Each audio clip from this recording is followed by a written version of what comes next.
안녕하세요. 일신사입니다. 저희 채널에는 신박한 사연들이 많이 있으니 많은 분들의 구독 부탁드립니다. 이번 사연은 둘이 있을 때 황당한 소리와 거짓말을 하며 스트레스를 주던 동서를 시원하게 한 방 먹이고 기죽게 만들었다는 분의 사연인데요. 함께 보시겠습니다. 안녕하세요. 결혼한 지 2년 된 여자입니다. 아이 하나 있고 육아휴직 후 복직한 지 얼마 안 되었어요. 동서 때문에 스트레스를 많이 받았습니다. 동서는 자기 혼자만 관심을 받아야 하는 사람인 것 같아요. 제 앞에서 참 이상한 행동을 많이 했습니다. 얼마 전에 사이다 같은 일이 좀 있었는데 그 후로 동서는 더 이상 정신이상자 같은 소리는 안 하더라고요. 저는 평소 성격이 좀 둔한 편이에요. 남들을 부러워하거나 남이 잘 되는 것에 셈이 나거나 하지 않습니다. 남에 대해 큰 관심을 두지 않는 성격 같아요. 그래서 가끔 주변 사람들로부터 넌 화도 안 나? 하는 소리를 듣곤 합니다. 사회생활을 하다 보면 예민하게 굴어야 할 때는 예민하게 굴고 화가 났다는 것을 보여줘야 할 때가 있다는 것을 어렴풋이나마 알고는 있지만 꼭 그래야만 할까 하는 생각으로 살아온 것 같습니다. 뭐가 뭔지 잘 모르겠고 좀 혼란스러울 때도 있어요. 사람들과 얘기하다 보니 주변 사람들은 저에게 직장 동료들을 잘 만났다고 하더라고요. 모난 분도 없고 괜히 시비 거는 분도 없는데 한 직장을 오래 다니다 보니 다들 저처럼 직장 생활을 하는 줄만 알았습니다. 친구들은 제가 다니는 직장이 박봉도 아니니까 평생 다니라고 조언해주기도 하더라고요. 결혼을 해보니 너무 생소한 성격을 가진 사람들이 있어서 좀 혼란스러웠습니다. 다른 사람들은 무시하거나 대충 넘어가면 되는데 동서는 그렇게 하기에는 너무 스트레스를 받더라고요. 둔감한 편인 제가 동서 때문에 스트레스 받았던 것들을 얘기해 볼게요. 동서는 저와 처음 만났을 때 저를 투명인간 취급했습니다. 시동생이 먼저 결혼했고 시댁에 먼저 들어온 사람이니 저는 동서에게 배울 일들이 많을 것이라 생각하고 친하게 지내려고 했어요. 첫 만남에 저는 동서에게 인사를 하려고 얼굴을 쳐다봤는데 동서는 눈을 피하고는 인사도 하지 않고 없는 사람 취급을 하더라고요. 동서가 아기도 신경 써야 하고 해서 정신이 없어서 그런가 보다 했습니다. 두 번째 만났을 때도 동서는 똑같은 행동을 했어요. 두 번째에는 동서와 인사도 제대로 하고 얘기도 좀 나누고 싶었는데 동서는 또 저와 눈을 안 마주치더라고요. 그때 저와 남편 결혼 전이었고 영화관에서 우연히 시동생 부부를 만났던 거거든요. 저는 동서가 처음에 낯을 많이 가리는 성격인가 하고 남편에게 귓속말로 정식으로 인사 좀 시켜줘. 이렇게 말했어요. 남편은 고개를 끄덕이고 동서에게 가서 뭐라고 얘기를 하더니 돌아와서 하는 말이 저번에 만났는데 뭔 인사냐고 하는데? 이러더라고요. 전에 인사를 했던가? 하고 그냥 넘어갔습니다. 동서와 저는 동갑이라 들었기 때문에 친하게 지낼 수 있겠다 생각했어요. 신혼집이 시동생 집과 가깝기도 하니 가끔 만나는 친구로 지내고 싶었습니다. 함께 수다도 떨고 시댁 뒷담화도 하며 친해지면 좋겠다 생각했거든요. 저희 결혼식에 동서는 흰 드레스를 입고 열심히 꾸미고 왔다고 합니다. 저는 모르고 있었어요. 정신없는데 동서가 뭘 입고 왔는지 신경 쓸 겨를이 없잖아요. 나중에 동서가 직접 얘기해줘서 알았습니다.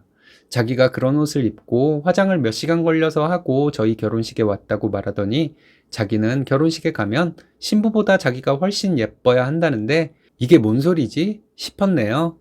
미안하지만 동서는 통통, 뚱뚱, 중간쯤 되는 체격의 평범한 아줌마 같은 외모거든요. 제가 결혼식 날 동서가 어떻게 꾸미고 왔는지 기억을 하지는 못하지만 아마도 별 볼 일 없었을 것 같습니다.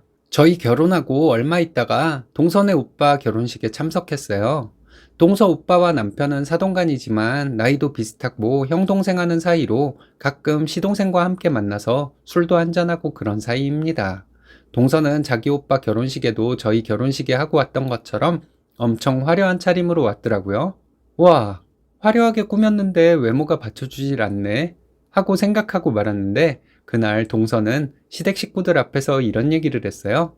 자기는 모든 모임에서 자기가 가장 돋보여야 하고 자기 새언니보다 자기가 더 아름다워야 한다. 동서가 하는 얘기를 듣고 시댁 식구들 모두 벙찐 표정이었습니다. 동서 말대로 되었으면 좋겠지만 그날 동서는 요란하게 꾸민 아줌마 정도였어요. 이후로도 동서는 이상 행동을 많이 보여주었습니다. 사람들 함께 있을 때와 저와 단둘이 있을 때 성격이 확 달라졌어요. 가끔 소름이 돋을 정도였죠. 사람들 있을 때는 털털한 성격의 아줌마였는데 저와 단둘이 있을 때는 입에 욕을 달고 사는 사람 같았습니다. 저는 그게 저를 위협해서 기선제압하려는 의도인 줄도 모르고 얘는 기분에 따라 말투가 달라지는 타입인가? 하고 생각했습니다.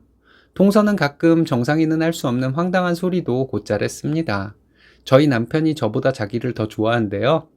그것도 여러 번 그런 소리를 했어요. 저에게 한 번은 아주버님이 자기 욕을 한 적이 있냐 묻더라고요. 사실 엄청 많은데 어떻게 그걸 사실대로 말하겠어요? 당연히 그런 적 없다고 했죠. 그랬더니 동서는 당연히 그렇겠죠. 아주버님이 절 좀 많이 좋아하거든요. 이러더군요. 재수씨인데 싫어하는 것보다는 좋아하는 게 좋지 하고 넘어갔는데 동서는 이런 얘기를 하는 것이 점점 심해지더라고요. 동서가 말하길 저희 남편이 결혼 전에는 어디를 놀러 가더라도 자기네 부부와 셋이서 같이 다녔고 남들이 보면 저희 남편과 자기가 부부인 걸로 착각하는 경우가 많았고 이 집 남자들은 시아버지를 비롯해서 저희 남편, 시동생 모두가 자기를 사모한다고 말하는 거예요. 사모님 같이 생겨서 이런 얘기를 왜 자꾸 하지?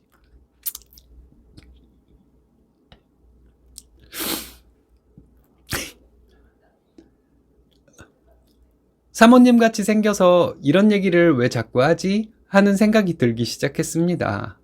제가 아이 낳고 출산휴가 때 동서는 저에게 복직하지 말고 일을 그만두라 하더군요. 애 어린이집 맡기고 출근한 엄마들 모두 독한 년들이라고 하면서 그만두라고 종용하기를 임신기간 내내. 알고 보니 동서는 아이 낳고 3개월도 안 돼 복직했답니다. 생각해보니 저희 시부모님께서 평생 맞벌이를 한 분들이라 전업주부를 탐탁지 않게 생각했기 때문이었던 것 같아요. 동서는 제가 시댁에서 무시당하길 바랬나 봐요. 그리고 동서는 저에게 아이 낳고 산후조리원 갈 생각 절대 하지 말라 했습니다. 시부모님이 반대하신다. 자기도 산후조리원 정말 가고 싶었는데 못 가고 친정엄마가 와주었다 했습니다. 근데 아이 낳기 몇 달 전부터 시부모님이 산후조리원 예약을 해주셨어요. 시어머니 아는 분이 일하는 곳이고 시설도 좋다고 하시면서 어머님께서 돈도 내주셨습니다. 저는 내심 동서가 서운해서 난리가 날 텐데 하고 생각했거든요. 알고 보니 동서의 말은 거짓말이었습니다. 시어머니께서 저와 똑같이 동서에게도 산후조리원 예약해 주시겠다고 하셨는데 동서는 친정어머니가 와서 조리해 주는 것이 더 좋다고 하며 산후조리원비를 돈으로 받았다고 합니다. 아이 태어나고 얼마 안 되었을 때 동서는 저에게 비밀을 하나 알려주겠다 하더군요. 뭐냐고 했더니 저희 남편이 숨겨놓은 통장이 있답니다. 우리 결혼 전에 재정 상태 깔끔하게 오픈했고 돈 관리는 내가 하고 있는데 그럴 리가 있냐고 했지만 동서는 막무가내로 우기더라고요. 저희 남편이 적어도 1억은 숨겼다고 하는데 얘가 뭔 뜻으로 하는 소리지? 이런 생각밖에 안 들었어요. 남편 연봉이 뻔한데 1억의 비자금을 만들 정도가 못 된다고 말했지만 소용없었습니다. 동서는 저희 남편에 대해 자기가 더 잘한다고 하면서 계속 남편이 숨겨놓은 통장이 있다고 하더라고요. 아니라고 해도 동서는 저희 남편에 대해 자기가 더 잘한다고 저보다 훨씬 오래전부터 알았다는 말을 반복하는데 어쩌라고 이녀라. 이 말이 목구멍까지 올라왔었네요. 그래서 제가 만약 1억이 든 통장이 있으면 나는 땡 잡은 거라고 그 통장 발견하면 동서한테 한턱 쏘겠다고 하면서 신나는 척을 했더니 실쭉해져서 아무 말 안 하더라고요. 시부모님이 안 계실 때 동서는 입에 달고 사는 말이 또 하나 있어요. 저희 남편과 자기가 결혼을 했어야 한다는 말. 정말 귀에 딱지가 않도록 들었습니다. 성격이 저희 남편과 자기가 잘 맞고 저와 시동생이 잘 맞는다며 서로 바꿔서 결혼을 했어야 했다고 하는데 이게 정상적인 사람이 할 수 있는 얘기일까요? 저는 처음 이 얘기를 들었을 때 소름이 돋을 정도였는데 같이 있던 저희 남편과 시동생은 웃어 넘기더라고요. 저 혼자 정색하기도 뭐해서 그냥 넘기다 시어머니께 말씀드렸더니 동서가 장난이 과하다고 하시면서 네가 윗사람이니 그런 소리 못하도록 하라고 하셨습니다. 얼마 전에도 동서는 또 이 얘기를 하는데 참 재밌는 쪽으로 대화가 전개되었어요. 동서가 하도 허무맹랑한 소리를 해대니 스트레스를 받다가 남편에게 말하게 되었습니다. 제가 자꾸 얘기하니까 남편도 좀 짜증이 났겠죠. 그날도 동서는 자기가 저희 남편과 결혼을 했어야 하는 거였다고 얘기를 하더라고요. 아주버님 성격이 이렇고 자기는 성격이 이러니 성격이 잘 맞는다 하는데 제가 동서 땡땡 아빠가 동서 앞에서는 그런 소리 듣고 웃어넘기지만 땡땡 아빠 그 얘기 싫어해요.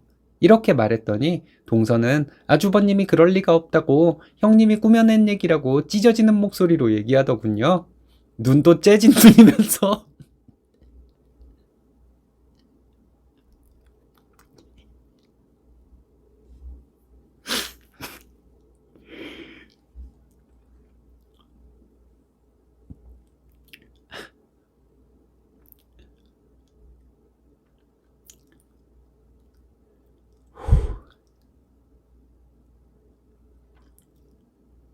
눈도 째진 눈이면서 남편이 제 말이 맞다고 동서에게 말했습니다. 재수씨 같은 성격은 본인과 안 맞는다고 남편이 말했더니 동서 표정이 정말 가관이었어요.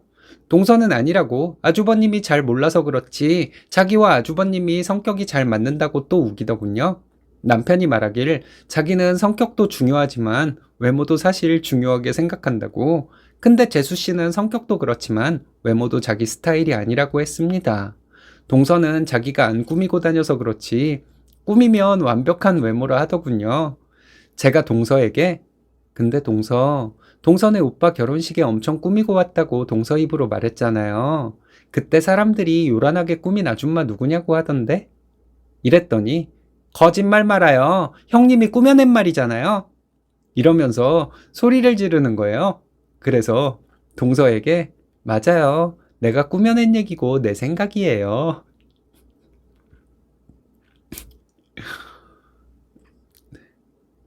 이렇게 말했더니 농담하는 것으로 생각하고 남편과 시동생이 박수치면서 웃었습니다. 남편은 그때 자기도 저와 같은 생각을 했다 말하며 또 한 번 다 같이 웃었습니다. 동서가 많이 당황한 것 같았어요. 어버버하고 있는데 제가 말했습니다. 동서는 사람들 있을 때랑 나랑 단둘이 있을 때 너무 달라지잖아요. 나랑 둘이 있으면 나 잡아먹을 듯 노려보고 입에 욕을 달고 살잖아요. 그런 성격인 거 땡땡 아빠가 모르겠어요? 우리가 부부인데 내가 다 얘기했죠. 그리고 동서가 거짓말한 것도 다 얘기했어요. 땡땡 아빠는 앞뒤가 다른 사람, 거짓말하는 사람 엄청 싫어해요. 이랬더니 남편이 나만 싫어해? 그런 사람 누군들 좋아해? 이렇게 말했습니다. 동서는 꽥 소리를 지르면서 자기는 그런 사람 아니라고 하더군요. 그래서 제가 근데 왜 동서 소리를 질러요? 땡땡 아빠는 억센 여자 싫어해요. 했더니 시동생이 형수님, 저도요. 이러더라고요. 동서는 뭔가 말을 하려는데 목소리가 안 나오는지 말하려다 기침하기를 반복했습니다. 동서에게 동서가 나랑 둘이 있을 때 한 소리가 너무 황당해서 사람들이 안 믿을까봐 내가 녹음했거든요. 땡땡 아빠도 처음에는 나한테 말도 안 되는 소리 하지 말라고 했는데 녹음한 거 들려줬더니 그때서야 믿더라고요. 이렇게 말했더니 동서 입이 쩍 벌어졌습니다. 사실은 동서와 둘이 있을 때 녹음한 적 없어요. 전화통화는 자동으로 녹음이 되기는 해서 동서가 전화로 황당한 소리를 한 것은 녹음된 것이 많이 있기는 합니다. 암튼 그날 동서는 기죽어서 조용히 있었고 저는 남편과 시동생과 편안하게 이런저런 얘기를 했네요. 가끔 보면 솔직히 동서는 정상적이지 못하다는 생각이 듭니다. 동서 말을 듣다 보면 황당해서 말이 안 나오는 경우도 많았어요. 그래서 어쩌라는 거지? 하는 생각이 드는 경우도 많았고요. 그날 이후로 동서가 제 눈치를 보며 말을 가려서 합니다. 동서는 제가 자기와 대화할 때 녹음하고 있을지도 모른다 생각하겠죠? 이제 별로 신경 쓰이지 않네요. 동서가 참 이상하네요. 그런 사람이 걸어오는 심리전에 말려들면 꽤나 힘들죠. 쓰니님이 여유와 위트가 있고 성격이 좋아서 잘 극복하며 사시는 것 같습니다. 앞으로도 화이팅 하세요.